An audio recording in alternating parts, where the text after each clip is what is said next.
Welcome into the live stream here from McCready and Siskey, powered by Rain Total Body Fuel. You can tell we're still waiting on a camera part. I'm starting to think that what has happened is it has gotten to Memphis. And once it gets to Memphis, It'll be here at least 6 to 8 weeks. It might get here, and it might not. Who cares, man? It looks good. See, I hate the way it looks. But we should switch seats because that would mean I would be the tall guy. It'd be a new thing. It'd be a new thing for me. I'm not used to that. I'm used to being the short guy. I'm Neal. That's Tyler. Thanks for being with us. Please hit the like button. I'm going to hit it right now on my little computer. I'm going to like myself, which is something I'm not often accused of doing. But that better help paying off. Hit the like button. Please hit the subscribe button. It does not cost anything. If you're listening on Spotify, hit the follow button. Free, no charge. No charge. Just does us some favors. The higher we go, the more stuff we can bring to you. Tyler's got his patriotic shirt on. Do I? Yeah. This is not really a patriotic shirt. It's a shirt with it's got a flag on it, but the United States flag on it. That's patriotic. It's a clothing shirt though. There's something on the back. Oh, I like patriotic. Oh, I get accused of wearing too much. I bet I have like 4 of my favorite shirts have the American flag on them somewhere.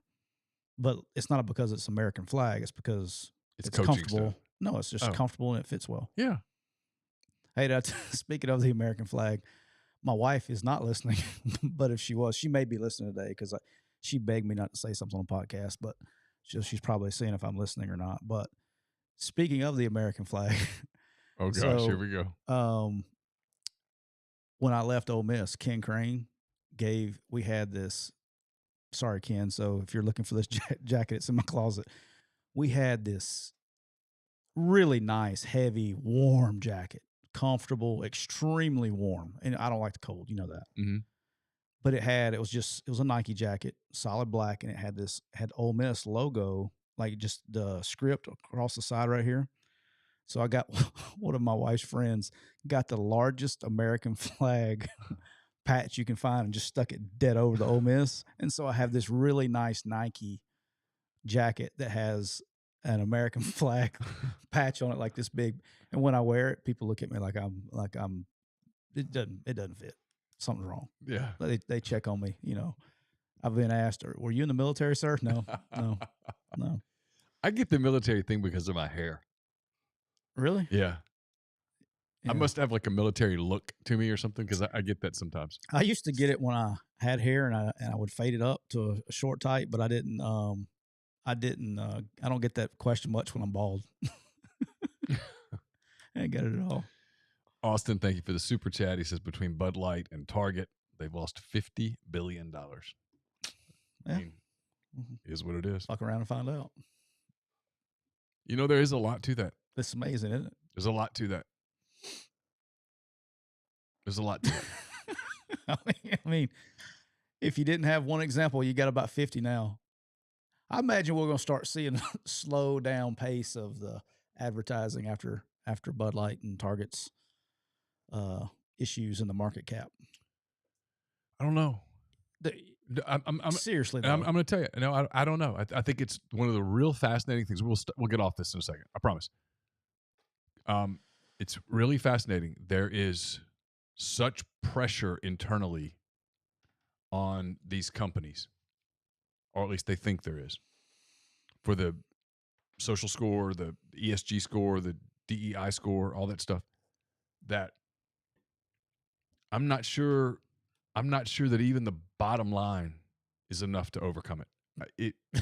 But it's got to, right? I mean, come on. I mean, perhaps at some point.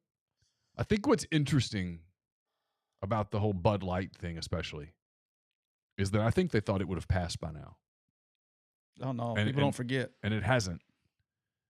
Not that audience; they don't forget, and so that's what's interesting. Is it just? But like you see some other companies doing it too, and it's like, what are you doing? Is no one learning the lesson? And which tells me that no, you know what? Internally, it's hey, we got to do this. We've got to go down this road. We have no choice. Yeah, I really would. And I'm sure I'll be wrong. I would be shocked if another major company went down this road anytime in the vicinity of the future. I mean, a big company. All right, I'll take the bet. I will bet you within 2 weeks because we're taking some time off at the end of June, Yep. 1st of July. I will bet you before our time off.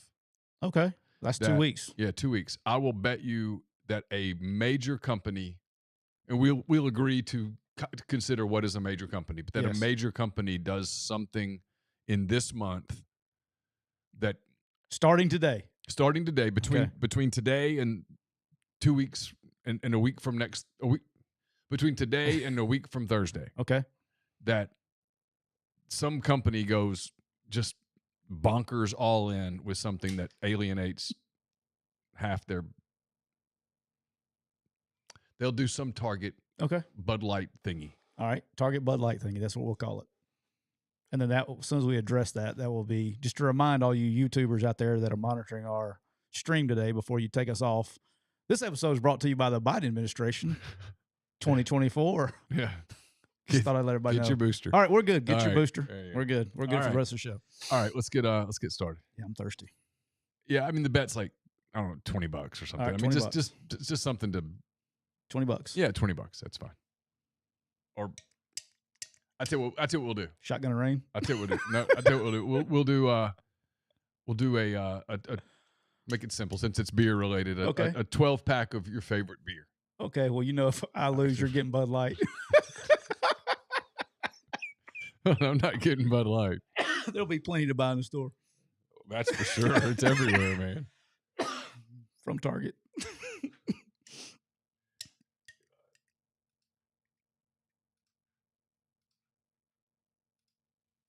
Welcome into another edition of, and I needed to fix this on YouTube, another edition of McCready and Siskey, powered by Rain Total Body Fuel. I'm Neal McCready. That is Tyler Siskey. This is what it is. Episode 80. You didn't put it on there, and so I lost count. 2, I think. 82. I'm pretty sure. 82. Right, remind me to fix that in the stream. Fix that in the stream. That's a reminder. I'm Neal. That's Tyler. We're brought to you by Rain Total Body Fuel. Have been for going on a year now. Rain Total Body Fuel, 300 milligrams of natural caffeine, BCAAs, electrolytes, zero sugar. It's got what you need to push the limits and achieve your goals. Check them out on Instagram at Rain Body Fuel to learn more. I went oldie, but a goodie on you today. What you got? The cherry limeade. Cherry limeade. Classic. How about that? Yeah. That's good. All right. I've had some people ask me why I'm not drinking a Rain on the show. It's because, honest to God, if I drink a Rain at 2 o'clock, I'm awake. It doesn't bother me. Excuse me. I can go to sleep. What I have found is on my running days, which is like every other day, if instead of having a second coffee, if I'll have a Rain that morning, I'm rolling. Really? Yep. Do it in the morning? Mm-hmm. More energy. And then by the time, look, if I were in my 20s or 30s, I can hit 300 milligrams of caffeine, but 300 milligrams of caffeine, 2 o'clock in the afternoon is a little. I'm good with it. It doesn't bother me. I only have 1 cup of coffee in the morning. That's it. So yeah, I'm a 3 coffee person. We just go 1 coffee. That's what I do on the days I run, and then go the Rain 2 o'clock Rain. You'll be good. That's a thought. That's a thought. All right. We're going to start this thing off with. This is the Tyler airing of grievances. By the way, if it looks funny on the stream, it's because we're still waiting on a camera's out, needs a part's been shipped. I like this angle better. It shows off your facial hair. Yeah, there. I like it a little All bit. Right. So go ahead, air your grievances. All right. So we had double dose of Siskey travel ball this weekend. We had the Oxford Orioles in action for their last tournament of the weekend. And then we had the Giants going on the road to Millington in a college showcase tournament. And this is my second tournament with this 15-year-old group. And I have learned the ways of the 15-year-old world is completely different. It is a whole new, once you get to the age of 15 and up, you have entered a new world of travel baseball. Okay. A whole new world. Okay. All right. So we had the one tournament. I was like, okay, so this one has 24 teams in it from all over the country. And there were 6 pools, kind of like soccer. There were 6 pools of 4. The only way you get to the brackets if you win your pool. Cool. But here's where I started to have my first problem is and that's not even a problem. It's legal. They're not breaking any rules. It's just an ick. Is we're sitting here. Everyone on our team is from here, right? I mean, they go to Oxford High School. They go to Lafayette High School. We branch out and got a kid from South Panola. Oh. You know, got a kid from Senatobie. One kid's from Senatobie. Been playing with us, though. So for people who aren't familiar with North Mississippi, Those South Panola is in Batesville, which is about 20 minutes to the west of Oxford. Senatobia is about halfway between Oxford and Memphis, as 40 minutes as the crow flies. Yeah. So everybody, but to the north of Oxford, everybody's kind of played together, the same group for a while, right? We show up to these tournaments, dude, and I sent you the text. I'm sure you got a chuckle out of it. So we show up, game number 1, playing the old U.S. national team. And I have learned that the U.S. national team has 4 different teams, a West, and an East, a South, and a Mid-South. Okay. And so they basically pull their kids on their roster from 8 different states. And when I say they beat the shit out of us, I have never been beat that bad in any sporting event in my life. Yeah. We made one error. Okay. One error. Okay. One. Yep. They had 19 hits in the first 2 innings. And there was no dinks over the second baseman. It was shuckow, shuckow, shuckow. I'm just stroking the baseball. I mean, you couldn't have hit the ball harder in batting practice. It was like the only way I could think it could get any worse is if you took the National League All-Star team and gave them aluminum bats and made them play the Oxford Charger high school baseball team. Probably would go well. That's about how I felt. I would worry for the kids' physical health. And me being, I should get mic'd up. I should put on TikTok one day because I'm very honest with our kids. You know, I wanted to be pissed. I told you, I was like, I actually thought about getting thrown out of the game, but there was nothing to get thrown out of the game over. I can't get thrown out of the game with guys hitting 455-foot bombs. There's nothing to argue. So I go out there and I'm like, oh my gosh, these guys are great. And they were. They won the tournament. Shocker. They were good. Yeah. But here was my ick. Hope they got a medal, by the way. I don't know what they do.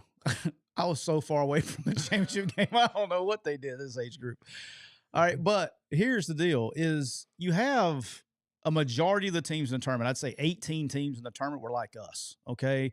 They were, a local area that the kids played and, you went and gone.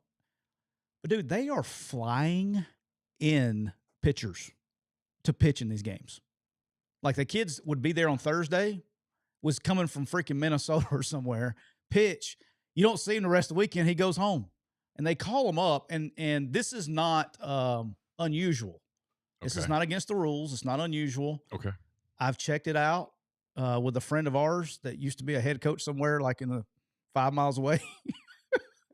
And he says it's normal. They do it. But these big organizations will call a kid up, and they'll be like, hey, we're going to play Friday at 6.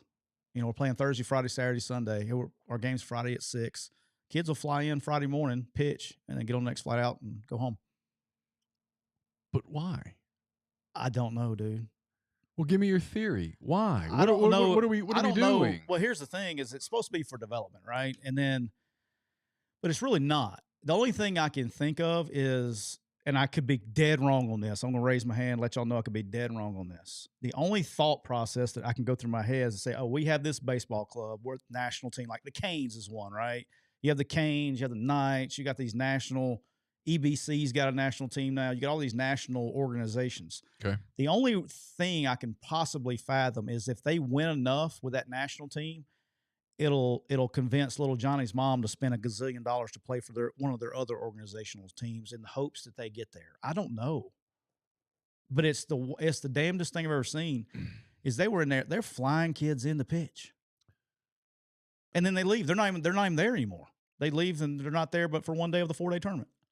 Who pays for the flight? The parents? That I don't know. I mean, I don't know. I would imagine the parents do, but if the parents do, it's even better. But yeah, that was my. I just don't understand. I don't understand a lot. I'm trying. That was a new one. This was a new one for me. I did not know that went on. I don't understand how anyone ever got to, and I realize it's big business. Okay. I realize that. Oh, big business. Big business. But I don't understand, honestly. I'm trying not to pick on people. It's fine. I'll pick on who Okay, you well, pick on. here's my thing. Little Johnny Smith, okay? If little Johnny Smith has major league talent, it's going to be really hard to hide it unless he just doesn't play, Oh, yeah. okay? If little Johnny Smith doesn't have professional talent, I don't care where he travels. It's not going to happen. It's so hard. This is what I sometimes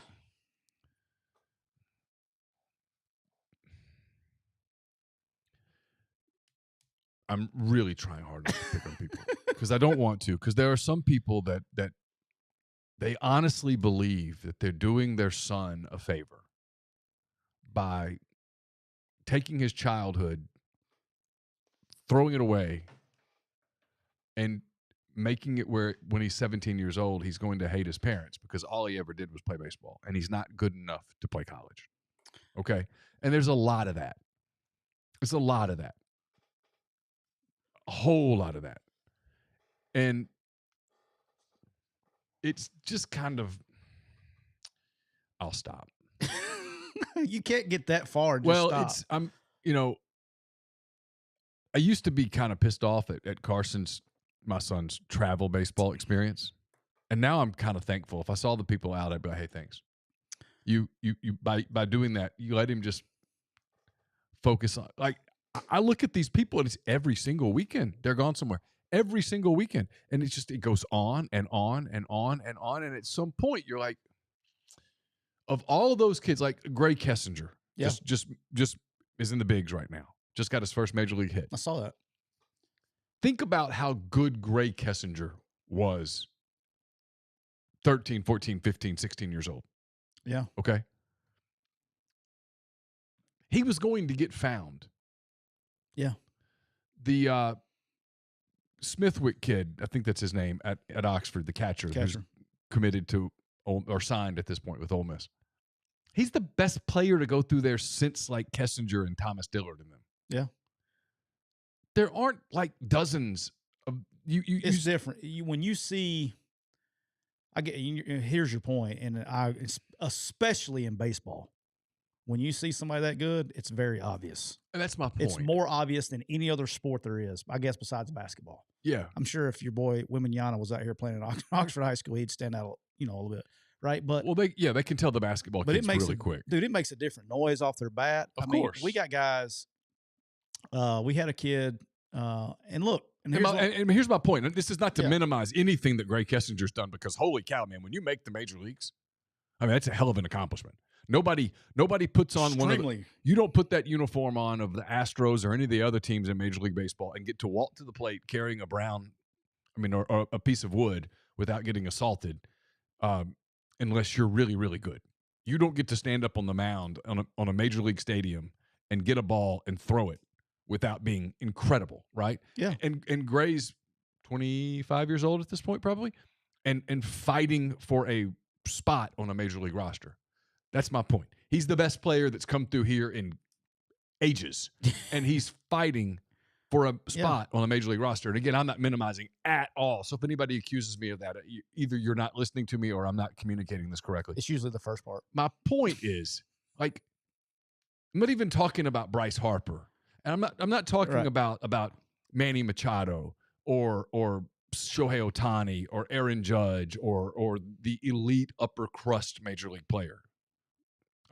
I'm not talking about those kinds of guys.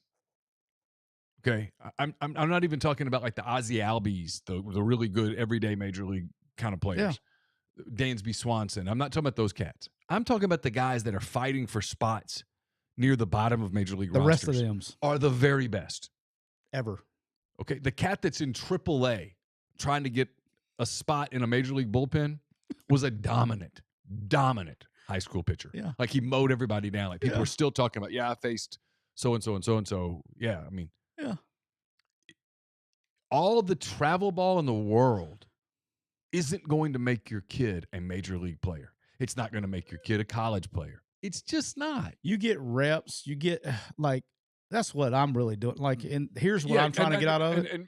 And BWL's kind of missing my point. Yeah, Gray played a lot of travel ball. Yeah. Because it was a lot of development for him. But the travel ball is not the reason that Gray Kessinger's in the major leagues. Gray Kessinger's in the major leagues because he has an absolute load of talent. Yeah.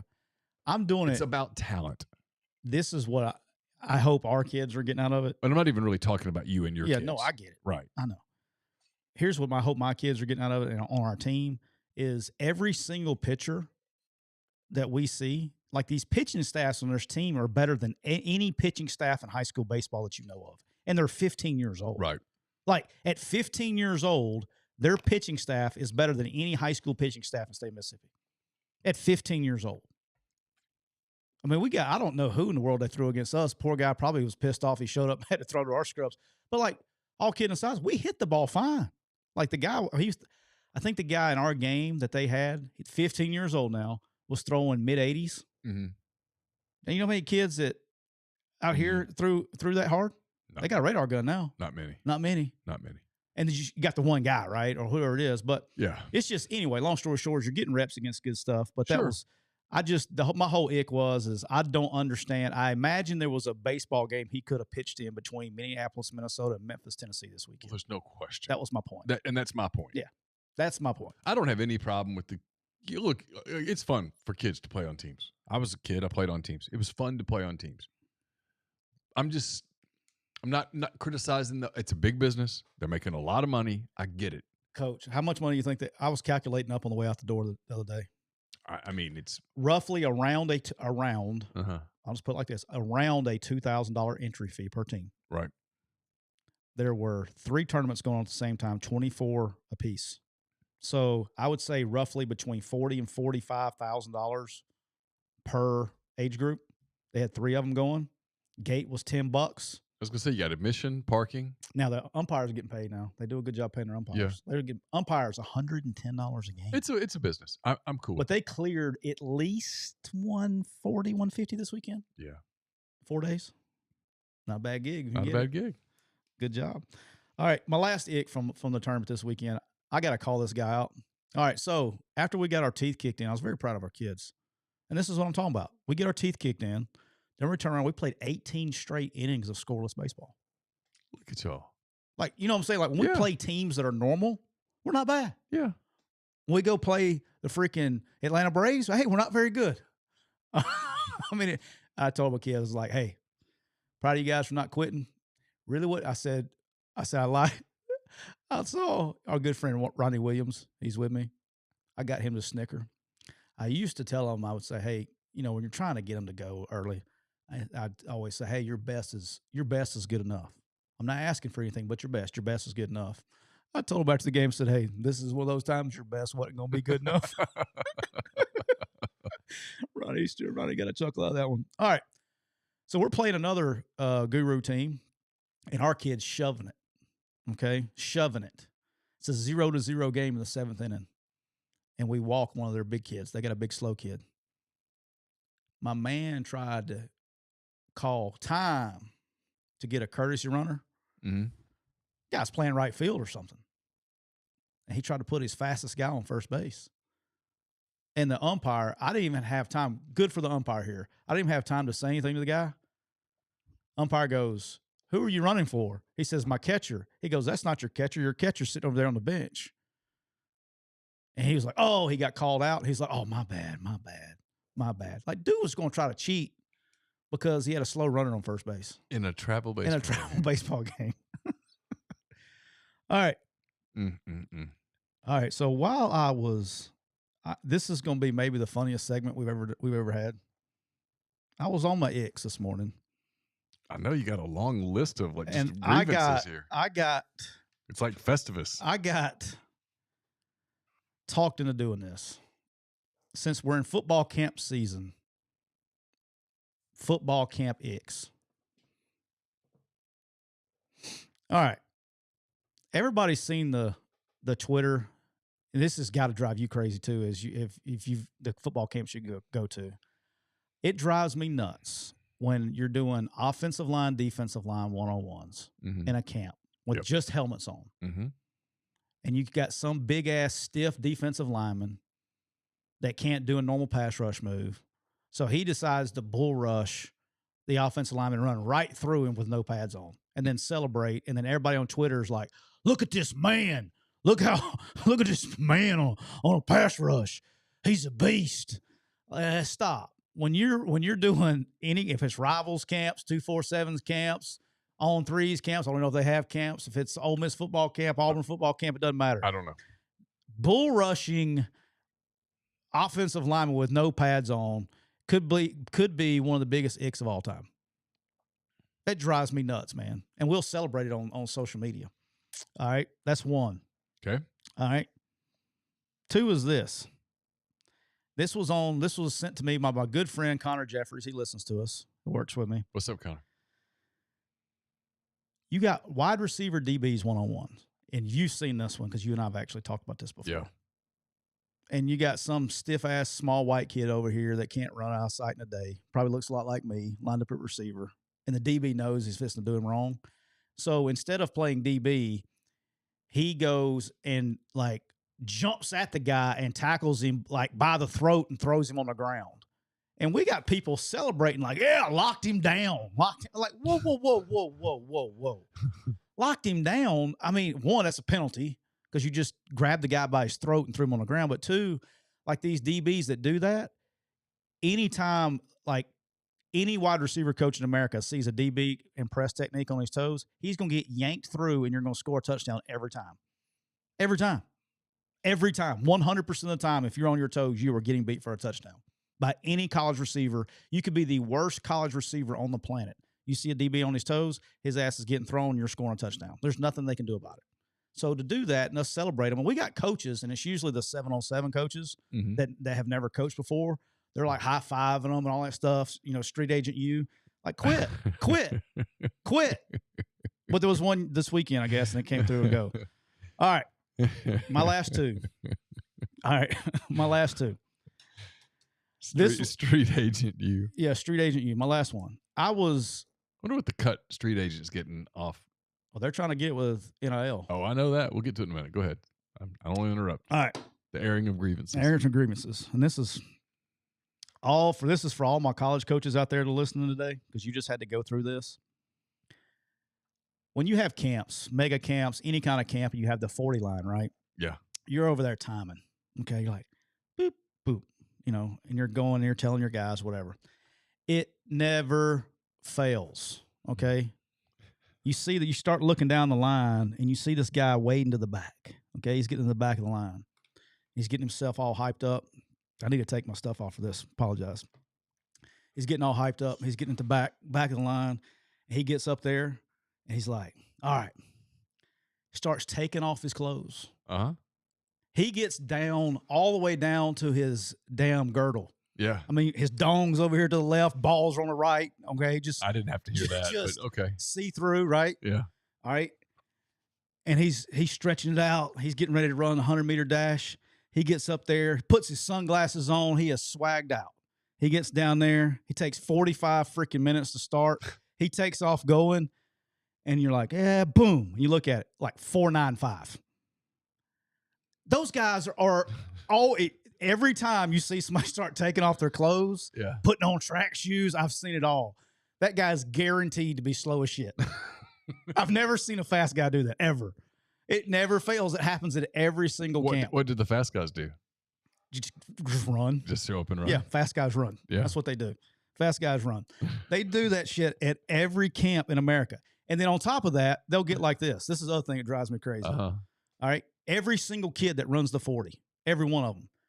So I'll be like, if it's me and you clocking, I'll go like 4.75. You'd say, hey, 4.79. So I'd say 4.77 to the guy that's average them real quick. Right. Meet him in the middle.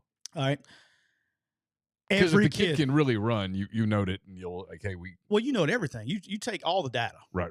But it never fails. Every kid's going to run a 40, and then right while you're trying to run other 40s, they're going to come up to, hey, what I run? Hey, what I run? Hey, what I run? Hey, I got news for all you guys. If you're fast, we will let you know. You will know if you ran fast. If you catch their eye, you'll know it. You will know if you ran fast. You will know. All right. And because if some kid comes in there and runs a 4.41, all of a sudden, All right, you just got me on ick number 60. I didn't even have this down. Let me tell you what else bothers me. Everybody that says y'all run a 4-4, you're lying. Of course, that's what I'm saying. So if some kid really comes in and runs one, you're like, holy. How about this? I looked this up this morning. It blew me away. We got at Quick U. All right, it's camp season. I got more camp data right now than I can shake a stick at. I got mega camp data from all over. If any kid that basically has gone to a camp this summer, I got your numbers. Okay. I went through a camp this morning that had 1,479 players at this camp. Okay. Ask me how many players ran sub 4.5 at this camp. 1,479 kids. I'll say 2. One kid ran a 4.48. Okay. One kid. And that's my point. When the kid pops a 4.48, everyone notices and everybody turns their head and goes, "Who's that?" You know. Right. You know. And you're going to say, "Hey, who's that kid?" Now, because people don't understand that how hand time works and how far people are off of that, but every kid's going to ask that. But yeah, that's the other one. And the last one, this was for my man Clay Karcher and Connor. So this will blow this. I still haven't figured this out yet. Is when you go to measure them, you've seen this too. Yeah. You'll go to measure them. They're always going to be shorter than what they think they are. 100%. And then they argue about it. They will argue about how tall they are. That's not how tall I am. Yep. That's exactly how tall you are, boss. Well, it is at this 100%. That's how at this very moment it is. Like I had a parent argue me one time about that's not right. They said your numbers are off. I literally to prevent this, I put a tape measure, like it's a thing you can order, but it's literally a tape measure from the floor, and it's got every inch all the way up the floor. Oh, that's not right. He was 6'1" at the doctor the other day. Well, he's 5'11" flat today. All right. I mean, I can't help you. We'll argue the height. Like I'm not. I mean, what do you want me to do? I mean, I argue with it, and they'll sit there and argue till they're blue in the face about it. All right. Fun fact: not ever has a kid been advertised the exact height of what he is. Like when you see a website that this kid's 6'4", I've never seen that kid come in 6'4" ever. It's never been advertised accurately, ever, not one time. Have you ever had a kid end up be taller than he said he was? No, ever, never. Like I can't tell you how many guys say, I'm 6'6.5", roll up in there 6'3.25". I'm talking about like when you're talking about an offensive lineman at 6'6". And you roll in here at 6'3", big difference, boss. Yeah. One plays center, one plays tackle. Yeah. I mean, you skipped the whole guard spot. I mean, you just skipped all over that one. I mean, big difference. Big difference. We had offensive line. We actually signed the kid when I was at Arkansas State. This is 20 years ago. Naheem Wesley was a tackle. From one of the JUCOs out in Cali. He was listed 6'4", like 6'4" and 7/8", I think. Uh-huh. Dude 6'1". Ooh, that's a big because he had difference. one of those kid and play fades. Oh. And they didn't squeeze it down. Oh, they'd measured his hair. Yep. That wouldn't help me any. No. Yeah, well, you'd be in trouble. You're not changing yours. So no, Siskey did not run a 4.3. Nobody ran 4.3s back in those days. But I always tell the kids when they argue about it, I was like, hey, look, Amari Cooper, I never saw him get caught in a game. He can run. Still getting paid to run. Yeah. He ran a 4.5 at the same camp. So, it is what it is. All right. You got any bills you want to pay? I do. Walk On Sports Bistro puts everything they've got into bringing you game day with the taste of Louisiana. Dig into their mouth-watering, made-from-scratch Louisiana cuisine. Po' boys, gumbo, voodoo shrimp, plus fan favorites like juicy burgers and fresh salads, all in front of 70-plus TVs, 40-plus ice-cold beers on tap. Walk-Ons can take care of all your tailgating needs this season. Inquire today about their family and friends bundles, their tailgate platters. Order online at walkons.com or on their convenient Walk-Ons app. Especially if you're in Oxford or Ridgeland, Mississippi, please stop in and tell the people there how much you appreciate them sponsoring McCready and Siskey and all other MPW digital programming. All right. You're just going to have to suffer with it for right now because it's that time of the year. But the RBC Canadian Open was yesterday. Yep. And Nick Taylor, first Canadian to win the Canadian Open in like 54 years, since 1954.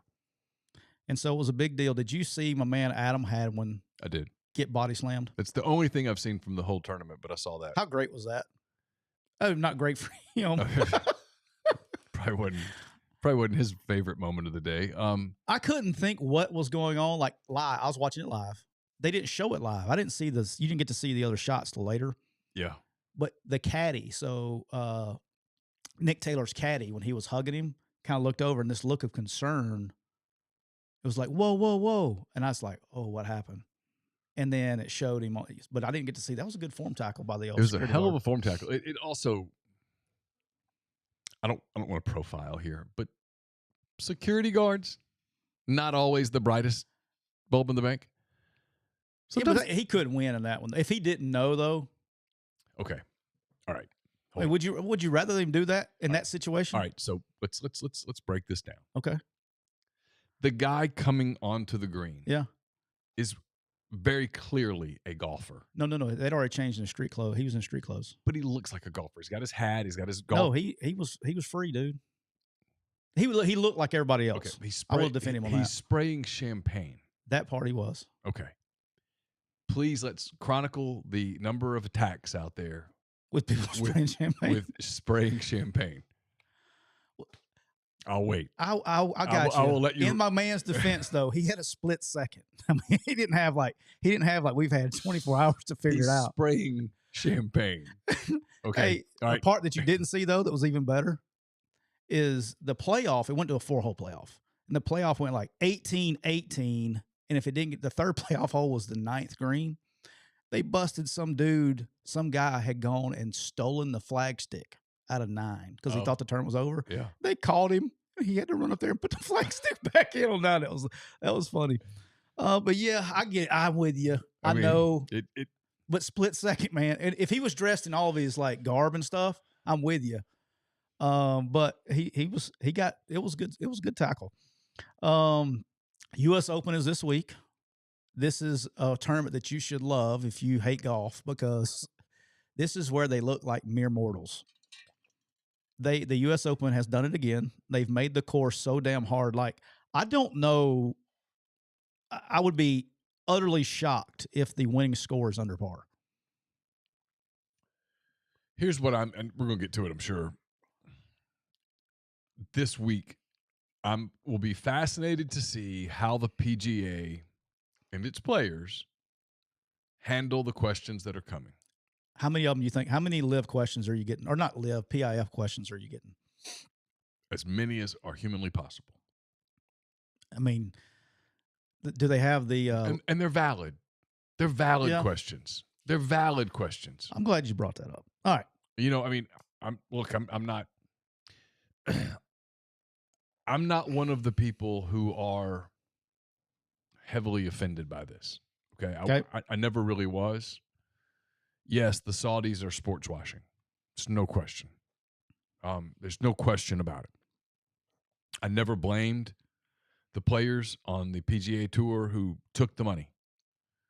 Sometimes in life, when you're offered that kind of money, you just have to take it. Okay? Yeah. It's one thing to say you're going to be super principled. It's another thing to actually turn down generational money. That's where my problem gets in, right? Right. That's where I become. Now, let me finish, though. Okay, go ahead. Yeah, go ahead.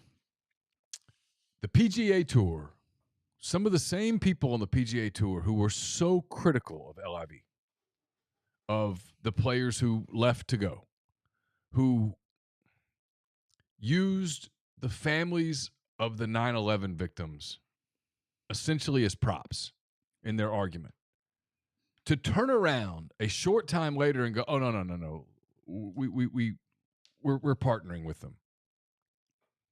It's hypocritical. That is, yep. And you should shut up.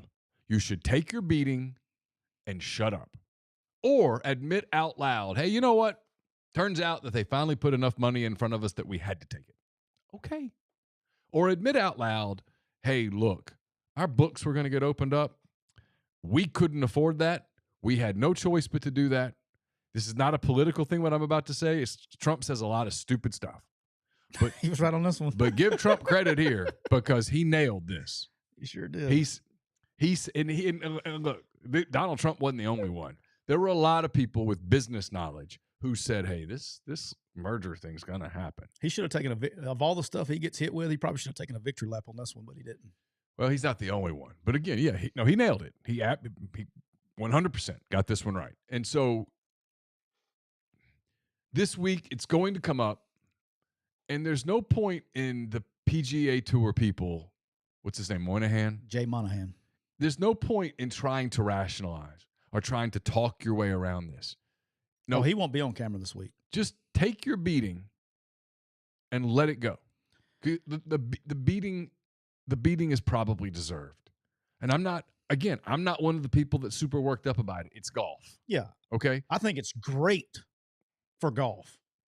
Well, as a fan, I think it's a great move. I mean, as a fan, I'm going to enjoy the benefits of it, right? Yes. Here's the thing for fans. You have to be able to go, hey, look. I think you and I are both pretty good at this. We've been around sports. Common sense party. Been around sports our whole lives. We sort of get it. When you go to a game, right? You if you spend the entire game going, I wonder what all these people are like in their personal lives. You're probably going to get really disappointed. If you just go to the game and go, you know what, I'm going to cheer for this team because they're wearing my laundry. And at the end, why you got me tickled right there, don't you? Yeah. And at the end of the day, it is what it is. All right. But look, I get why the families of the 9/11 victims are as upset as they are. I 1,000,000% get it.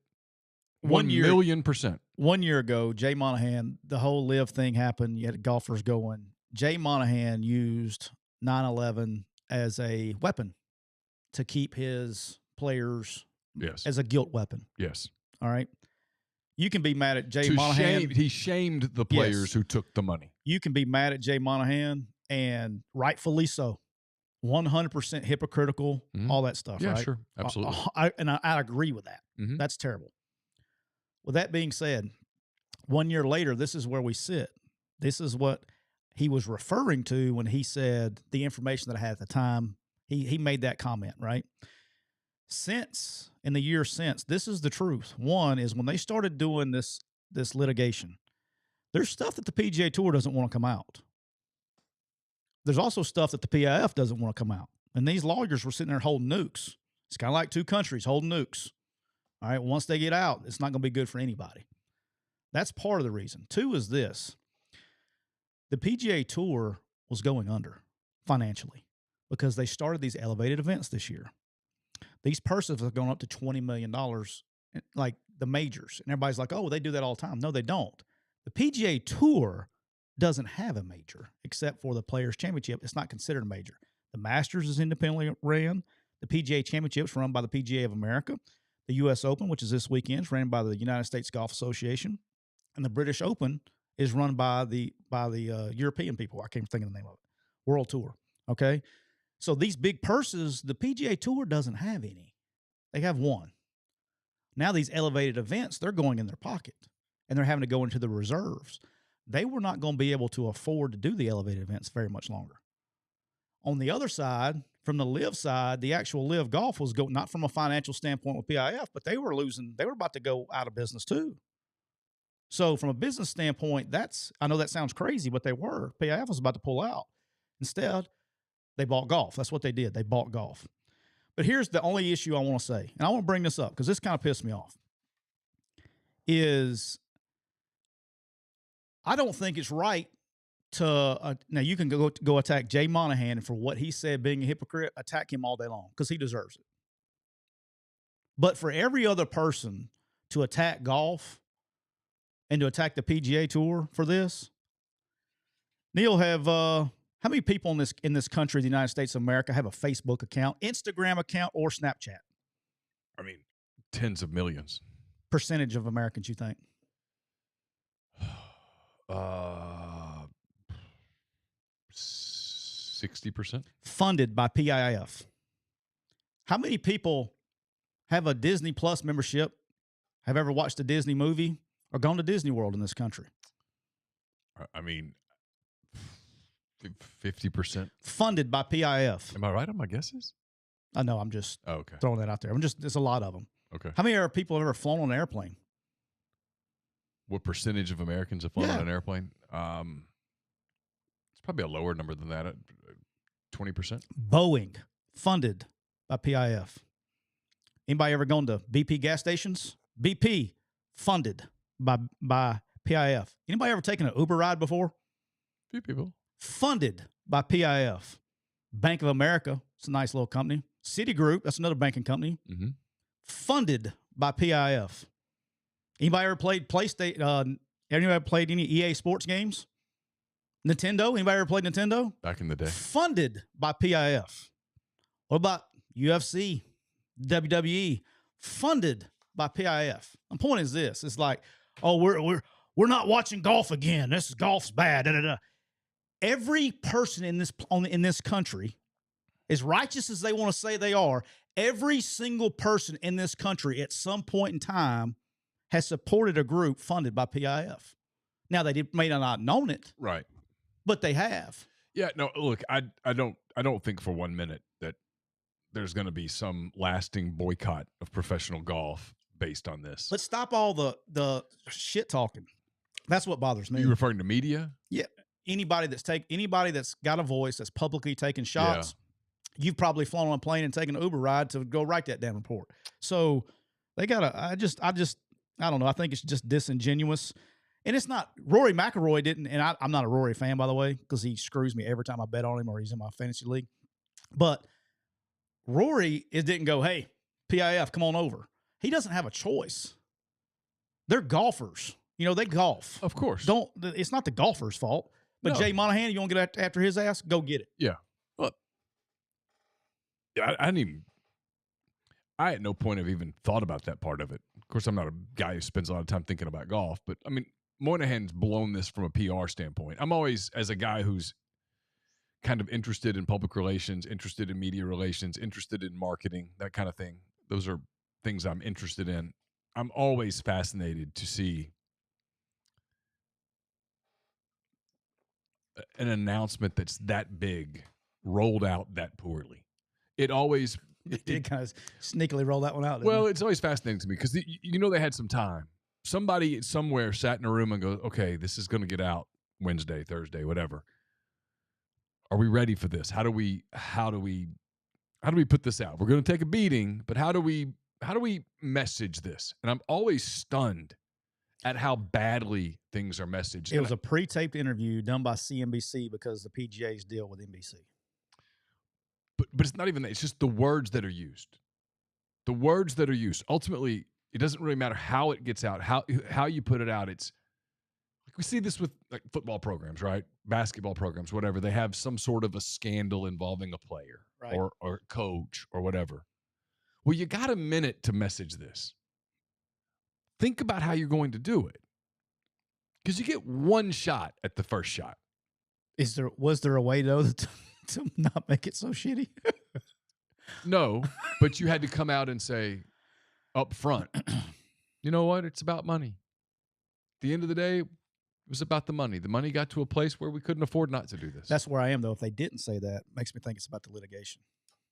But I mean, I think it was about the money too. But I mean, the litigation is the money. Part of it. But they were spending. They've already spent $50 million in legal fees. Yeah, and it's not even close to resolution. They should have just come out and said, "Yeah, this is a financial decision that was inevitable for us. We realized it was inevitable, and here we go." And at the end of the day, from a golf standpoint, if I'm a golf fan, I want all of the best players playing in the same league. Yep, I want to see the best players play. Yeah, that's what I'm excited about, is to get guys back, and we'll see some of them this weekend. But, like, the reason the majors, like a U.S. Open's, I always watched it, but I have more interest in watching the majors this year because I like Cam Smith. I like Brooks Koepka. Mm-hmm. I mean, there's some live guys that now they can keep some of them. They can, like Patrick Reed, I don't care if he ever plays another event in the PGA Tour, but they can keep some of them. But I like seeing those guys and really good golfers come over and play, but it is what it is. We're brought to you by Comer Heating and Air, Southern Air Conditioning and Heating. Different names, but same great people, same great products and services. If you live in Oxford, Tupelo, or the surrounding area, call Comer, 662-801-1777. If If you live in Hernando, Memphis, or the surrounding area, call Southern 662-429-4429. All right, another event I know you didn't watch this weekend was UFC pay-per-view this weekend. Missed that one. Charles Oliveira was so disrespected by Vegas. That was the easiest underdog hit of all time. He dominated as an underdog. Thank you, Vegas. I made some money on Oliveira, first round finish. And then a legitimate news out of that was Amanda Nunes, like normal, dominates and retires right after fighting. Retires at 35 years old. Arguably the best female fighter of all time. Yeah. UFC's got a problem. Legit, and I say this, and this is why it's a big deal, is UFC has counted on Ronda Rousey for a long time to carry the female name, and they will carry pay-per-views. And so they can sell a pay-per-view by being the headline event. As soon as Ronda Rousey went out, you kind of had this shift real natural, right, to Amanda Nunes. And so now she could carry one. Yeah. Shevchenko can carry one. Well, all of them are either retired, gone, or out, and there's no female name I've got an idea. What you got? Don't say what you're about to say. You could take some of the guys who are having a hard time winning titles, winning belts. I threw a softball.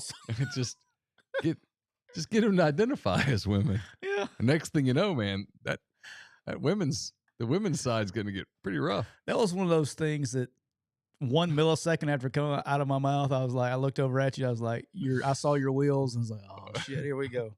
But they don't have a female name at all to carry. I mean, because the rest of the division change their names. Yeah, you're going to see some Charles Oliveira is going to be Charlotte, but that's a problem there. But she's great, love that. And then I'm sure you saw the Conor McGregor thing this weekend. Yeah. Hey, note to self: this is the only thing I'm going to say about it. This happened with Deontay Wilder too, with a mascot not too long ago. Don't let people that get paid to punch people in the face. Like you should probably test it. Like somebody said, "Hey, punch me in the face with this to see if this head supports a punch." Oh, come on, man. Well, I said this on the Oxford Exxon podcast. I won't be overly repetitive. No, you're good. This is where you had to have someone in the meeting, in the promotions meeting. Hand raise guy. Yeah. Hand raise guy's important. Like I was telling a mutual friend of ours today, when you get the big gig, make sure that you have people in the room who are willing to go, hey, I don't think that's the best idea. Let's at least talk about it. Yes, men are not very good for high up spots. No. So when you're in the big room, in the big job, the big whatever, when you're the marketing director of the Miami Heat and Conor McGregor's going to be there, and you're like, hey, so what I'm thinking, you need somebody in the room what if he knocks the shit out of this guy? Who can go, hey, look, I get it. This would be funny, but Conor McGregor hits people for a living. He's like really strong. Okay?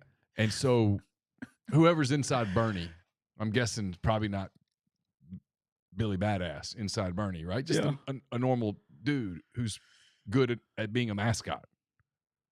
Probably not fighting professionally, which means he's probably never taken a punch. Because as much as people like to talk about, I'm a fighter and all that stuff, most people don't fight, right? It's not a good, you don't go, hey, son. Well, they don't fight anymore. They don't fight because you go out now. The kids are taught not to fight. I don't disagree with them because you don't fight anymore in the school bus. You go get shot at the school bus now. They don't fight. They shoot now. But you get my point. The odds are this person. I mean, so in the room, it would have loved to say, hey, Jim's never been hit by a professional fighter. We don't want Jim to get hurt. So why don't we tell Conor, hey, pretend to hit him. Jim, you pretend that you got hit and fall, and then we'll have a ha-ha moment, and everybody will go on. That way Jim doesn't end up in the hospital, because that's not what we want. Because presumably the person that's dressed up as Bernie, they know him, probably like him, think he's a nice guy. They go have, a sandwich with him on Tuesday. Hey, let's not let Jim get hit in the face twice by a professional fighter. Just thinking.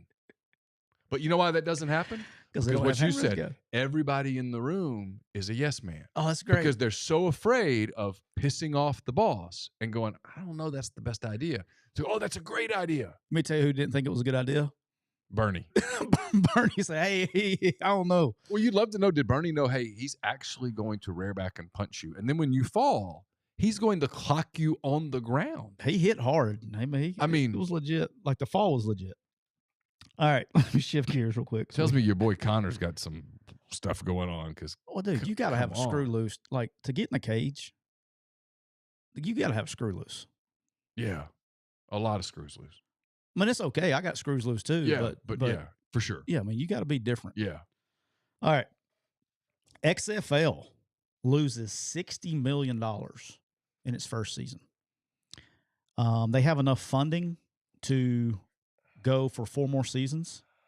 Yeah. They think they will bring in $100 million revenue this year. And this was probably the part that surprised me the most. So the USFL that's going on right now is averaging 750,000 viewers a game. Mm-hmm. XFL only averaged 627, so significant less. Probably 20%. It's probably right at 20% less than the USFL. Yeah. And here's the whole thing. We've said it. I've said it on here. I know. Maybe it was last off season. I don't remember, but they need to. The only way that this is going to work, we're going to spin this around. We're going to keep doing this dance every year. Maybe you break even. Maybe you don't. I don't know. You got 8 teams in the XFL. You got 8 teams in the USFL. So that's 16 teams. The only way that this is going to work is one of 2 ways. One, you can merge leagues, XFL, USFL. You can go the old AFC, NFL model before, back in 100 years ago. Mm-hmm. But even then, you're going to be fighting break even every year. You're not going to be a viable business. And I've said this from the jump, and I'll say it again. I think it makes the most sense of anybody is I asked AJ today because I didn't know the number. So in the XFL and USFL, they have 45 players that play. All right. NFL, it's 48, I think, or 53, then 40, then 48 on game day. It would help the NFL teams and everybody is you get, you have 100 players or whatever it is on your NFL teams. And now those teams to play in the spring league, you just can't, they only play 10 games in the spring. If you played in 7 or more games in the NFL, then you can't play in the spring league because you have a practice squad league. And the teams would make money. It's the only way. I'm skeptical that it works at all because I just think I think I'm representative of a majority here. I love football. Yeah. Okay. August rolls around. I start getting excited about it. The first weekend of September, I'm like, oh my God, it's great. And then the NFL and the NFL playoffs and the Super Bowl. But I'm going to tell you, after the Super Bowl's over, we all have a little, man, I'm going to miss football. But then you miss football. And I don't think about watching football in April and May. The only reason I watched any off-season football was because AJ was playing. I know. I watched AJ play. I didn't watch another game. And that's my point. You love football. Yeah, I didn't. I haven't watched one snap of USFL. You breathe and eat football. You work football. Yeah, football's your world, and you don't watch this stuff. So if you don't watch it, what's casual Joe doing? He sure isn't watching it. So you're up against. It's spring, football season ends. Everybody goes, okay, well, people still do the draft. They keep up with free agency, recruiting, transfer portal, but they're not watching games. You're watching basketball. You have college basketball that finishes. Then you get the NBA. Major League Baseball gets going. You got golf. You got the Masters, the Kentucky Derby. We live a seasonal calendar. Correct. Okay? And football's just not a part of the spring. The only people that are watching this are either gambling on it or they are junkies. And there are not enough of them. So, yeah, you can combine it. I like your idea of affiliating them with a team where, hey, if I'm a Cowboys fan and that's the only way, though, right? It's the only way. And I'm not sure that would work. But at least what it would give you is it would give a professional organization an opportunity at another evaluation opportunity, development opportunity. Do I think it would work? Probably not. Would it have a chance? Maybe. What they're doing now has no chance. But here's the thing. This is why I cannot understand why they won't do it. because the NFLPA and all these, like if you go to an NFL practice, they can't hardly practice at all because there is no scout team or look team to go against. So they have very few reps during the week, but you have basically an entire roster that you can call up or call down. They learn your playbook. And these NFL teams, they got offensive coordinators, they got quarterbacks coaches, they got assistant quarterback coaches. You could develop some you can coaches. develop some coaches. Sure. You can develop players, same terminology. Oh, agreed. 1,000%. I mean, look, if you told me there's a way for it to work, I would say that's the only way. Yeah. But this doesn't work. Like the USFL product, I was in a store the other day and it was on and the stadium is empty. It doesn't even look like football. I realize it's football, but it doesn't look like football. And people, I'm not going to stop and watch that. I'm just not. And look, you're the best example. Again, you coached football, you live football, you run Quick U where you deal with, what do y'all have, 70 teams now? Bunch. That you're watching film, you're looking at football, you think about football, you talk about football, you love football, you eat football, you know football people, and you don't watch it. Well, if you don't watch it, it's not happening. Yeah, I'm too busy, chasing down the Oxford Orioles every weekend. But it's also because you've been conditioned your whole life. When does football season start? Yeah, I don't. August. 100%. And I think from the casual fans' perspective, I'll be honest with you, if they were branded with a team, I would probably watch it. Yeah, if you turned it on and you saw the Chicago Bears uniforms and the Detroit Lions uniforms, you would at least maybe look at it and go, "Oh, there's that dude that was the Bears' third-team quarterback last year, and he's getting reps. Maybe I'll watch." Yep. That's your only chance. Yep. Do I think that would work? Probably not, because we're not conditioned to watch minor leagues. But at least you'd have a shot because those NFL brands are so powerful. And it helped NFL rosters too because you get the carryover. You get to coach the same terminology, the systems. It'd help. You wouldn't have this 49er situation in the deal. You have a quarterback that has some reps in your system. All right. That's a very good point. All right. This came out today. I don't know if you saw this or not. The IRS is taking their shot at the collectives. You see this today? I did not see anything today. Yes, today. Oh, no. The IRS has sent a memo out saying that collectives are not tax-free. Okay. I thought that happened over the weekend, but regardless. Yeah, I saw it this morning. Okay. Saying that the donations are not tax-exempt. Right. I think this came out Friday or Saturday. Is that Friday or Saturday? Yeah, sure. I've been gone. No, it's all good. And they can go back and charge past donations with penalties. Ooh. That's probably affecting some of our listeners that donate to collectives. I'm sure we got many that donate to a collective. Yeah, most of the collectives didn't set up that way. There were a few, Texas A&M, that did, and they're probably panicking a little today. Yeah, some didn't, some did. Here's the deal. And of course, I wrote this in my 10 Thoughts piece in rebelgrove.com this morning, or last night, whenever I finished it. It was never, it just made no sense. It's not a charitable donation. You're basically paying college football players to play college football. Because, look, we might be fooling a few people, but for the most part, these guys aren't doing anything for the money other than playing football. They're not doing services. Someone pay for play over there? That's what it is. And I mean, I don't even think anybody's kidding themselves anymore. I mean, we use the words name, image, and likeness, but that's not what they're getting paid for. No. They're getting paid for talent and service. No, 100% agree. I mean, that's so how's that charitable? And again, that's not a criticism. Pay them, whatever. But you're not going to be able to write it off. I don't even know, like, this thing that I think one of the things that's going to get tested a little bit is even the priority points. Like Loyalty Foundation or whatever they call it at Missouri. Any tie to the school or whatever is going to get tested. But, all right, so tied in with this, and this kind of kicks it over, is Charlie Baker, who's the new head of the NCAA, and a lot of the college leaders, a lot of the college coaches. I know some collective. Walker that runs the Grove Collective. He went there. Good dude, by the way. Went to Capitol Hill last week at the end of the week. And Charlie Baker kind of like made a lot of sense, and not kind of, he did. And I don't think he's being unreasonable. This is what he was wanting. This is what Charlie Baker, who is the head of the NCAA, this is what he wants from Capitol Hill. And I can't argue with him. I think that's what everybody wants. And the guy's trying to do right. And so I want to give him credit when credit's due, because he needs all the credit he can get, because people will freaking hammer him about all kinds of other shit. He wants a national registry of all NIL deals, basically transparency in the contracts. Anybody opposed to that? Something that you've wanted forever. Yes. No, I'm totally for it. Transparency in NIL deals. Yes. Tell us how much it is. Yeah. So that's one. Two is he wants a certification process for the agents. Yes.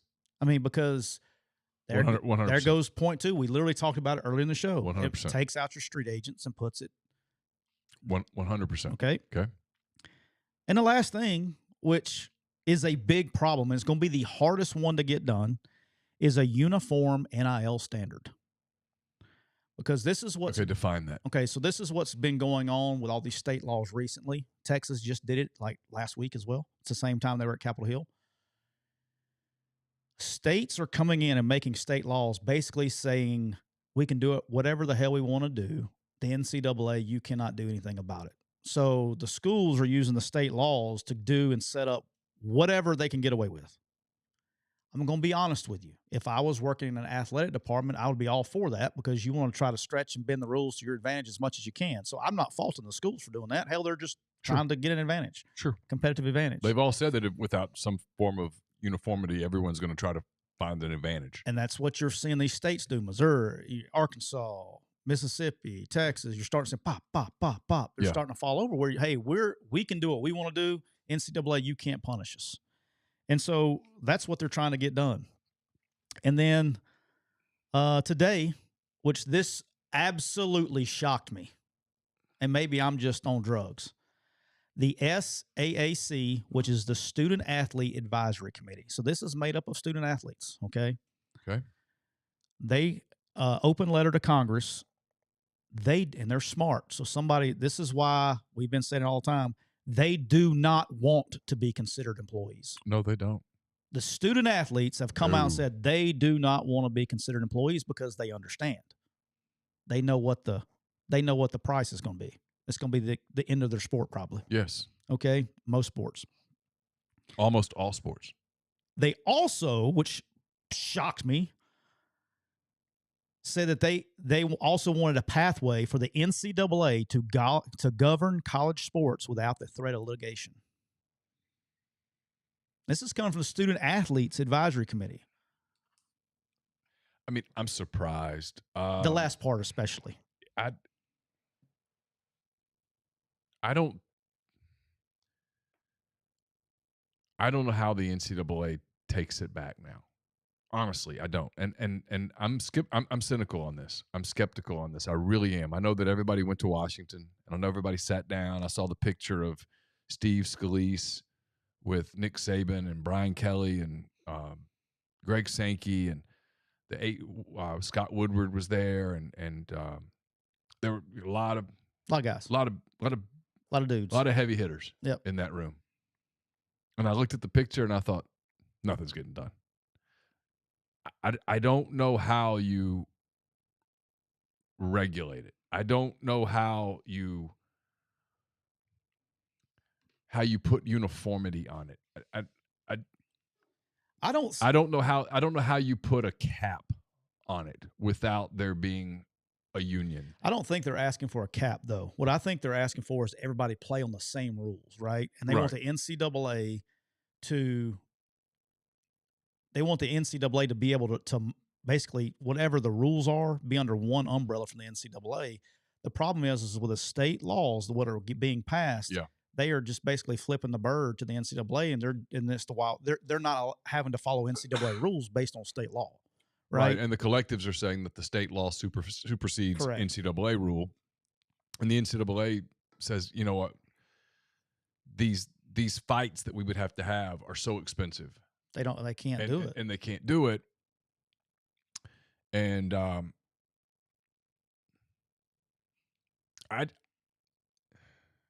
was having a conversation with a college football coach the other day, and we were laughing about it because people like to use that analogy about can't put the toothpaste back into the tube. Yep. And I always visualize Do you really? I do a tube of toothpaste, and if you squeeze all the toothpaste out, like what would it look like just sitting there, right? And A pile of shit, a colored pile of shit. and I said, but and you know what? It's not only out of the tube. It's been picked up by the little kid and smeared all over the walls. It's turned like crusty. It's just everywhere. Is it like Aqua Fresh on the side of your sink?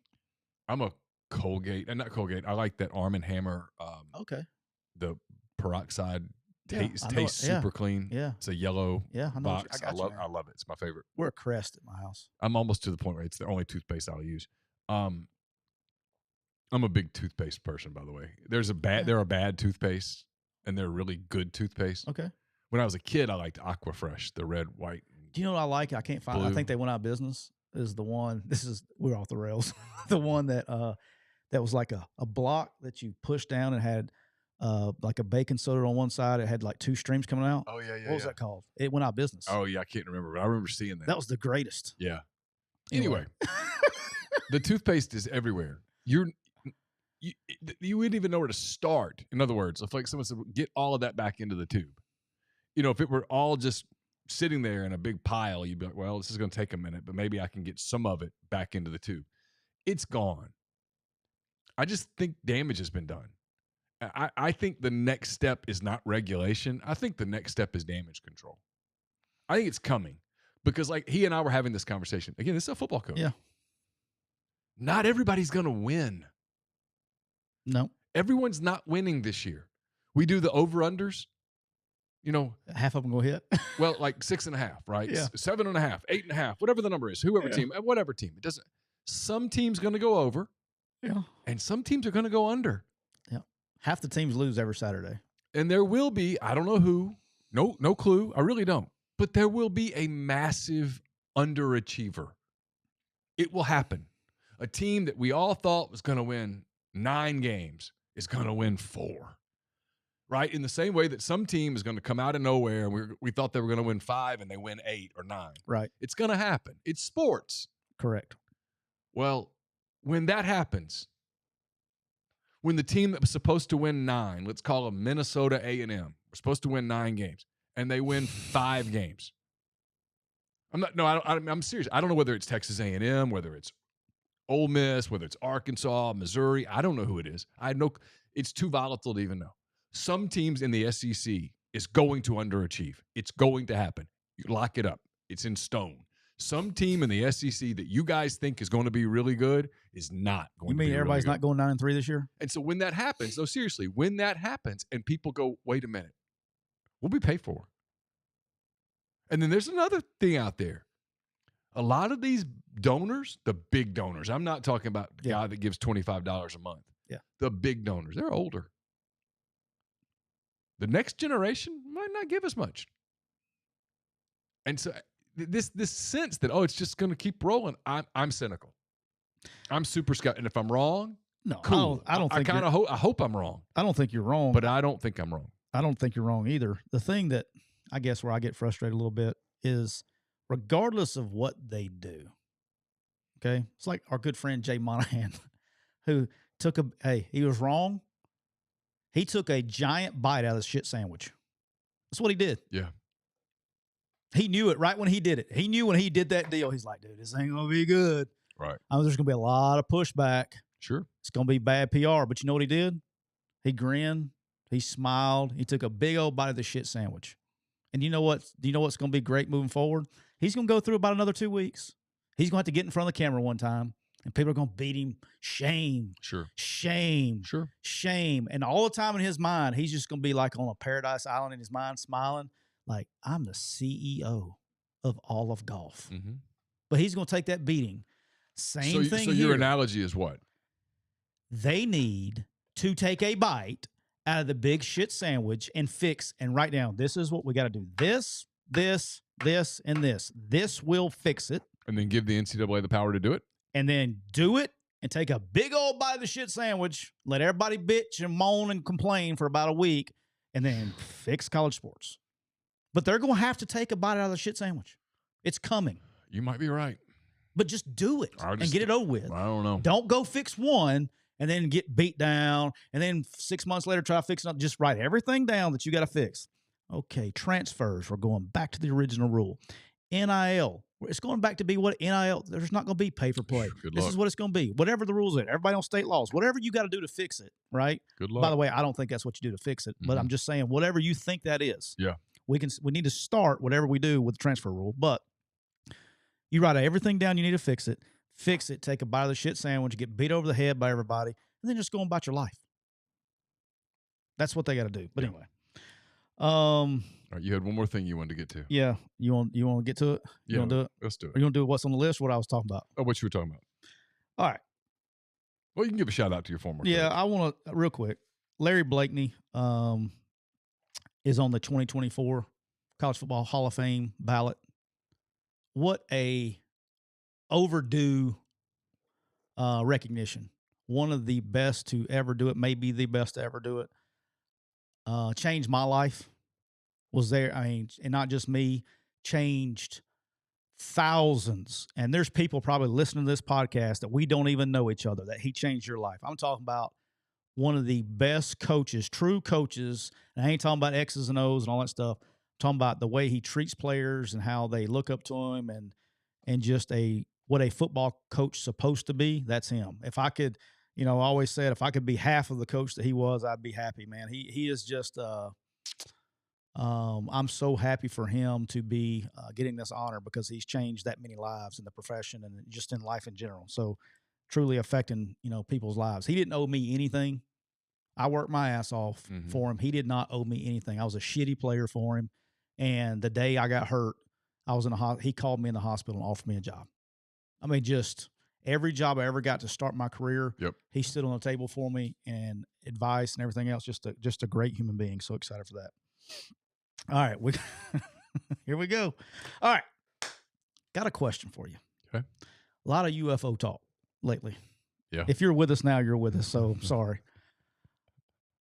All right. Specifically in Las Vegas. Las Vegas, everything. But here's all right. So maybe you don't even know this. Okay. I might not. Why, of all the shit that we see on the news, right, and all the shit that's going on, and it's not just NBC, CBS, Fox News, everybody, all the shit we see. Okay. Why is nobody talking about the whistleblower that worked in our freaking government that went to Congress and basically, he didn't go on Joe Rogan's show. He didn't go to Alex Jones's show. Right. The dude went to Congress. Yeah. So by the time he gets there, there are several hand raised guys before that guy gets in the room. Yeah, for sure. You don't just go in there with a wild theory.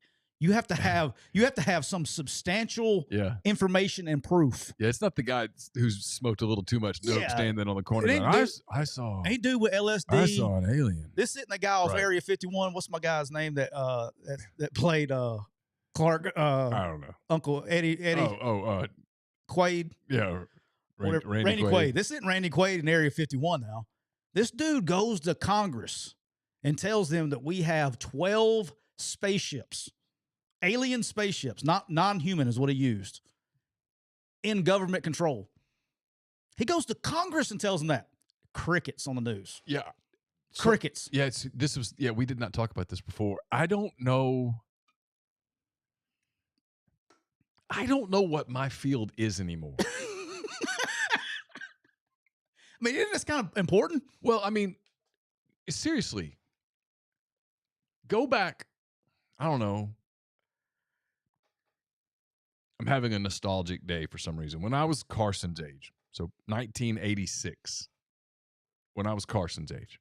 Damn, cuz. I know. I'm old, dude. I feel it. I get it. I did run 11 miles today, so how many other guys my age did that? So leave me alone. But the news would have dug in so hard on this to find out if it's true or not. Yeah, just find out if it's got bullshit or not. I don't know if it's true. I don't know if it's not true. I don't know. I see like the thing that happened in Las Vegas where the guy, you hear the 911 call and a cop took it seriously because he had seen something in the sky. Right. And they talked to other people and other people like, yeah, I kind of saw the same thing. It was kind of weird. How is this not like all over the news? I don't understand anymore. If if I were at NBC or ABC or Fox or CNN or whatever, I'd be like, hey, people really would like to know about these aliens. I would. Like we can do the whole Trump indicted Hunter Biden's laptop. Yeah, I don't even care. Everyone's really divided on that stuff, right? I don't even care. Hey, there are aliens in Las Vegas. Everybody's like, oh, really? Like when I worked in Mobile, we always talked about, hey, sharks. Why do y'all put sharks on the front page? It sells. Because it sells. When we put sharks on the front page, they're gone. Every paper's off the rack. All the tourists that are down there. That's also why I don't get in the ocean. Thanks, Neal. Yeah, but sharks sell. I'm just guessing UFOs and aliens and stuff sell. Yeah. But I don't know why. I don't know whether it's because they've all, maybe deep down, they've all dug into it and they've discredited him. Or maybe it's because they just don't. But don't you discredit the guy before he gets in front of Congress? I don't know. I don't know how that. You know what I mean? Like, okay, that's cool. You go on Joe Rogan. Joe does his thing. Cool. And then the Vegas thing, like that guy was sincere, man. He saw something that scared the shit out of him. But look, TikTok, I know why TikTok's getting banned everywhere. I'll have this conversation with you right now. My phone is listening to me. I guarantee you the first 5 things that pop up on my TikTok, one of them has to be alien related. Oh, for sure. Just because it listens to me. You want to do an experiment? See how many swipes I can get before I go to aliens? Well, I know this happens because Laura and I were having a conversation last night about something. It was and her phone picked up what I said and started putting ads in it. 9th one. There you go. 9th one. But like, I don't know, man. I just feel like there's so much of this. It seems like in the last, year or two, there seems to be all of this. Like we went, I'm 45 years old. I heard the same Area 51 stuff and the movie Independence Day and all that stuff, but nothing really comes out. And then all of a sudden, like in the last year or two, you're starting to get nuggets, and the Pentagon's releasing things, and releasing videos of flying objects, and now you got a guy going in front of Congress. Go outside at night. Go outside at night on a dark, clear night. Okay. And look up into the sky. What am I going to see? A lot. If you look into that and you think, and that's just a microcosm of what else is out there. Of course we're not alone. All right, let me ask you a serious question. I mean, no, we're not alone. That's the dumbest thing in the world to think that our blue marble is the only blue marble in the whole. We can't even fathom it. Let me ask you a question. Let's say the government comes out tomorrow and tells you that, yes, we have 12 spaceships. We've known it since because this guy was the guy who went to Congress, said it started when Roswell, all this stuff, right? And they've been a lot of the technology and stuff. They reverse engineer and all shit, right? Yeah. What if they came out and they had a news conference and said, yes, we've known since 1950 something about aliens. They exist. Da da da da da. Mm-hmm. What are your thoughts? If they come out and they admit to you, what do you think happens in this world? If they admit, do you think I'm saying that? Well, I guess what you're asking me, do I think people lose their minds? Yes. Yeah, I think a lot of people do. I don't. Do you think it? I think for a lot of people, it would shake their core beliefs and foundations to the point that they would. I don't want to make fun. I think a lot of people would be really shook, permanently shook. For someone like me, I'd be like, well, of course. I mean, do I think that the guy's telling the truth? No, he's probably got a screw loose somewhere, but. And I don't think there's 12 spaceships because I don't think we could keep that secret. Although we've kept a lot of stuff pretty secret. But I think there's something. And the Vegas thing is what's most interesting because the accounts from people were all sort of the same of what they saw. I mean, they all sort of described the same thing. Yeah, dude. And the cop goes to the door. He gets sent to the guy's door and he admits to him, he goes, the only reason I'm even taking this seriously is because my partner saw something in the sky. And the partner's not one of these people that typically walks around going, oh, look, an alien. I mean, saw something. I think You see these reports from pilots saying that they see stuff. I mean, are they making it up? I mean, sure, some of them might be making it up. Is it possible that some people imagine something or embellish something or whatever? Yeah, I mean, sure, some, but not all. Because there's a lot of people out there, dude, that are literalist. Like, there are a lot of people in the world that are literalist. You know what I mean? yes. Those are the people that Monday night is meatloaf night. Taco Tuesday. Tuesday is taco night. If you have pizza, it's only on every other Saturday, and you order it from this, and this is what it is. That there are people that live that way, and it's okay. It's fine. Whatever. Unless you're at my house and the kids eat chicken nuggets every night. But when those people tell you, I saw this triangular-shaped thing in the sky, they did. Now, maybe there's a perfectly logical explanation for it, but when those kind of people tell me that they saw, or not me, but whoever, when they tell you they saw a triangular shaped thing and it did or whatever, it did. They're telling you the truth. They did see it. Now, it doesn't mean, again, it could be some experimental government thing and the government's like, hey, that is something we're working on. No one needs to know about it. It's possible. But when people go, oh, they didn't see it. Yeah, they did. They absolutely did. That's what I guess my whole point of the drill is this, is that it makes me, if it is true, they're never going to let you know, because if you find out, if people found out that it was true, they came out and said, yep, well, the government is basically telling you they've been lying to you for the last 80 years. Then everybody's going to go, what else are you lying about? Well, but I think right now is why they. And right now is not the time. Hey, we lied to you about a handful of things here recently. You might be aware of it. I mean, like the biggest thing was, I know it happened on Carlson, and so the mainstream media couldn't go there. But when a CIA agent on a major television news show, and again, whether you think Tucker Carlson's a loon or whether you think he's the greatest thing in the world, he was a heavily viewed show, okay? Carlson got eyeballs, right? Yeah. When a CIA agent says on Tucker Carlson's former show on Fox that the CIA was involved in the Kennedy assassination, that's kind of a big story. Yes. And there's a reason that the mainstream media just didn't touch it. Well, it's like they and what that was they don't want to go down this path now. Well, you know, all the Robert Kennedy videos are being taken down off YouTube because he's running for president now. Yeah. And it's not just his dad being shot and killed, him saying what he said, but it's other things. You know, a lot of COVID-related stuff. And here's what's crazy is I don't even care if YouTube wanted to take a video down of that. If they just say, hey, we're taking it down because our number one sponsor is Pfizer. Just say what it is. Right. People be like, oh, okay, I know why you're taking that down now. It's the LIV thing. Yeah. I get it. Yeah.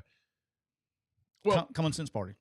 When kind of the far left goes after Robert F. Kennedy Jr., I mean, here's a guy, whether you think he's right or wrong, for you to determine. I have thoughts, but it doesn't matter. I mean, there has been no more vocal activist for climate change and climate change technology and responsibility and all of those things. No one more than Robert F. Kennedy Jr. No one. Yeah, I know nothing about his policies. Well, I mean, he's very ardent about his belief that we have to change the way that we produce and consume energy, right, to save the planet. You can think he's right. You can think he's a wacko. It doesn't matter, right? That's what he believes. But his stance on like COVID and the vaccines and stuff, they turned on him. Yeah, he's extreme. He's a true moderate. I mean, he's got both sides. Yeah, I say true moderate. He does have. He's like a lot. Sides. He's like a lot of people. Yeah, people are. Political views are complicated things. But he does have some far left, and he does have some far right that I know of. Yeah, so I'm sure he's. Yeah, but I mean, nobody's ever accusing him. People are always a right wing. Like Robert Kennedy Jr.'s right wing. In what world? I mean, that's what's weird. I go back to my field. Yeah. I don't understand my field anymore. It's probably one of the reasons why increasingly I feel alienated in it. Did you send me that video? The Robert Kennedy video? I'm not sure. On the assassination, didn't you send that to me? I think I did. Yeah. So He was talking to Mike Tyson about it. yes. Yeah. Like that video right there, how that's not being talked about blows my mind. Like that's the stuff I'm talking about. Like how do we let some of the biggest, I mean, and Well, if I you're mean, going to listen, Robert Kennedy Jr. is absolutely convinced that I'm convinced after watching that. that Sirhan was not the person who killed his father. And if it was not true, right? This is my own thing. If it wasn't true, you would have people come out and say, that's not true. This is what happened. Nobody said anything. Just took the video down. I learned so much in that video coming from him. That's his dad. So he's talking about it on the podcast. For those of you that didn't see it, he said Sirhan came in the kitchen when he was leaving the hotel. They were taking him back to the kitchen. He got within 20 feet of his dad. He had 8 bullets in his gun, and all 8 bullets are accounted for. 2 were shot toward his father. Both missed his father. One hit in a door jamb. The other one hit one of the security guys in the head. Mm-hmm. So that's 2. They immediately tackled Sirhan. The gun was facing the other direction, and he unloaded all the other 6 bullets the other direction, and all 6 of them hit somebody. So none of the bullets that left his gun hit his dad. And then on the autopsy on his dad, he had close contact wounds from his back from a different caliber weapon. That wasn't even the same caliber. The bullets that were in his dad were not even the same caliber of bullet that was in Sirhan's gun. But nobody's talking about that. So he says this on a podcast, and instead of refuting it and said, no, this is the official autopsy, this is the caliber of gun, whatever. Right. They just took it down. A podcast with Mike Tyson. I mean, with Mike Tyson, of all people. I mean, Mike Tyson's maybe one of the most interesting people on the planet. He's a beaut. I mean, he's fascinating. I saw him at the UFC fight last year. Yeah. Yeah, he's a beaut. But yeah, I mean, just, I don't know. That same stuff, I guess I said all that to say this was the alien stuff. Like, just tell me, like, okay, if the guy's crazy, tell me he's crazy. But nobody's saying anything's crazy. They're just not covering it. They choose not to cover it instead of refuting the evidence. Yeah. That's where I think journalism is so different today. And my friend Josh Hendrickson was on Henry's Guys last week. We'll start with this. I think he nailed it. Back in the day, certainly when I was coming up, you started at a small paper or a small TV station, and you worked up. And your goal was to get to the Washington Post, the New York Times, the Boston Globe, whatever, Los Angeles Times, Chicago Tribune. But to get there, you had to show your chops. Yeah, go through the minors. Yeah, you had to work your way up. Like you don't just become the head football coach at Alabama. Typically, you got to coach other places first, right? Yes. I mean, especially this next time. Yeah. Well, I mean, but everybody. Yeah. You don't. My point. Even if you're not a head coach, you don't just walk out of college one day at the age of 22 and go, hey, you don't go from being a GA to a head football coach. Yeah, roll Tide. I'm a coach of the Tide now. No, it doesn't work like that. Roll Tide. And so, but now young people in journalism are a lot more Ivy Leaguers. They're activists. They don't really, their background's not even in journalism really. It's just different. And so I don't know, maybe it's like everything else. Instead of just stuff changes. People are different. Anyway, all right, we'll be back on Thursday with another edition of McCready and Siskey, powered by Rain Total Body Fuel. We're going to get through this week, and I think one more week, and then we're going to take a little siesta. Take a little siesta, get away from it, give ourselves a little bit of a break, and then get back and dive into football. And SEC Media Days are like a week from. It's not quite a month from now, but it's like I made my reservation this morning. Where is it? Nashville. Okay, they moved it. Yeah, they finally moved it. Mm-hmm. You know, they had it in Atlanta once. Didn't they do a College Football Hall of Fame one year? Was that last year? Yeah. Okay. And then they did Birmingham some, but I think they're going to get away from Birmingham. There's a Dallas rumor that's out there about Media Days moving to Dallas. I think if you told me that next year it's in Dallas, I don't know this.